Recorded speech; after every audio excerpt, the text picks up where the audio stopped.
L'objectif de la conférence était de comprendre les tendances sécurité d'ici 2020. Donc on est parti du constat tout simple que le système d'information était en train d'évoluer. On allait arriver d'ici 2020 dans un système d'information totalement décentralisé. La data va se retrouver en 2020 sur tout plein de nouveaux environnements, que ce soit des cloud providers, dans des startups, dans une blockchain, dans de l'IoT. En tous les cas, la data est très loin finalement du périmètre historique du système d'information. Donc la question est, d'ici 2020, comment est-ce que les grandes entreprises, les grandes administrations vont permettre de sécuriser cette data, sachant qu'ils ne maîtrisent plus forcément complètement tous les environnements sur lesquels elles transitent.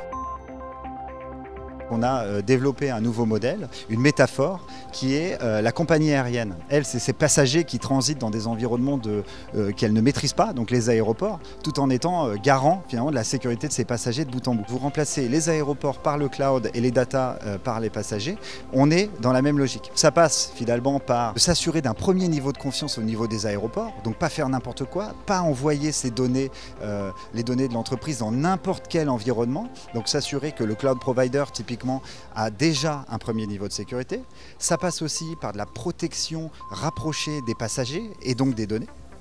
Et donc du chiffrement, de la classification beaucoup plus, j'allais dire, radicale. C'est-à-dire d'un côté, on a les données critiques sur lesquelles on va mettre le paquet et puis le reste sur lequel potentiellement on va appliquer moins de mesures de sécurité.